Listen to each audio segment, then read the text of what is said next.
Shalom, salam sejahtera Bapak Ibu yang dikasihi Tuhan. Senang bisa jumpa lagi di hari ini dalam renungan firman Tuhan. Mari kita berdoa.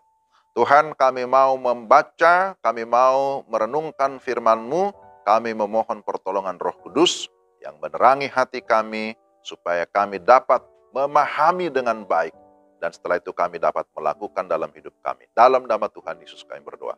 Amin.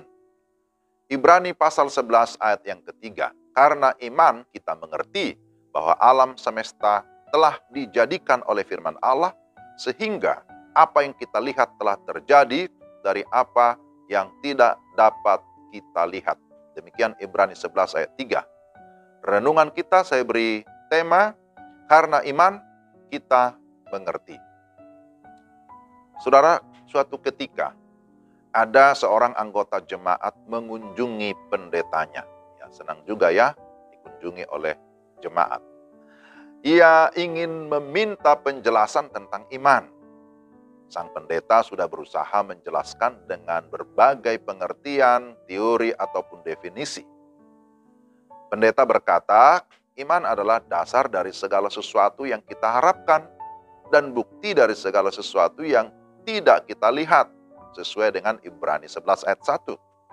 Namun anggota jemaat itu belum juga bisa menerima penjelasan itu. Dia berjalan mondar-mandir di ruang tamu, lalu setelah itu ia menghempaskan dirinya di sofa ruang tamu itu. Kemudian pendeta itu langsung berteriak, berkata, "Nah, itu dia." Anggota jemaat itu sedikit kaget. Apa maksudnya? Ada apa, Pak Pendeta? Nah, seperti kamu menghempaskan dirimu ke sofa itu, itulah gambaran orang beriman. Artinya, beriman itu berserah. Berserah sepenuhnya kepada Tuhan tanpa keraguan. Menyerahkan hidupnya kepada Tuhan. Yakin bahwa Tuhan adalah tempat sandaran yang teguh. Kemudian, anggota jemaat itu mulai memahami, dia manggut-manggut. Saudara, iman itu memang bisa dijelaskan. Akan tetapi iman itu melampaui penjelasan atau melampaui pengertian kita. Imanlah yang mendahului pengertian.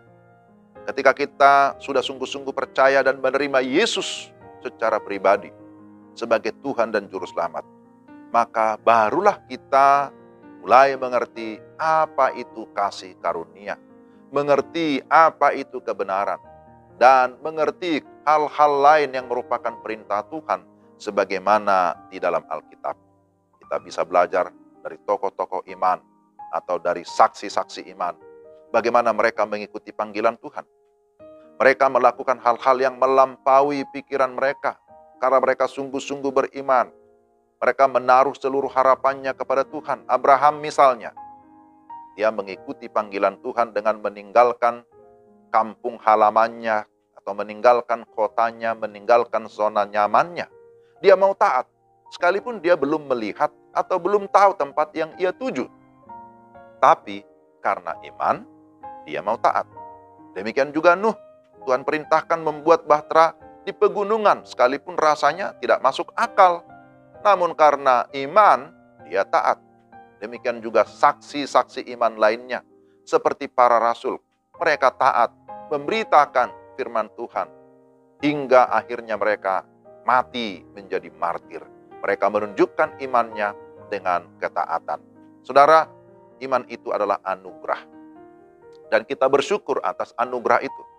Iman itu harus dibangun di atas dasar kebenaran firman Tuhan yang murni. Iman bertumbuh ketika kita hidup di dalam firman, juga di dalam doa, di dalam persekutuan, di dalam ibadah kita kepada Tuhan. Iman berbuah ketika kita melakukan kebenaran firman Tuhan. Kehidupan kita berkenan kepada Tuhan ketika kita melakukan segala sesuatu dengan iman. Dan ketika kita sungguh-sungguh di dalam iman, kita akan semakin mengerti kehendak Tuhan. Jadi sekali lagi, karena iman kita mengerti. Mari kita berdoa. Tuhan, terima kasih untuk firman-Mu hari ini. Kami memohon supaya Roh Kudus senantiasa memimpin kami, supaya kami hidup di dalam iman dan ketaatan kepada kehendak Tuhan. Dalam nama Tuhan Yesus kami sudah berdoa. Amin. Demikian renungan kita hari ini. Tuhan memberkati saudara-saudara sekalian. Salam.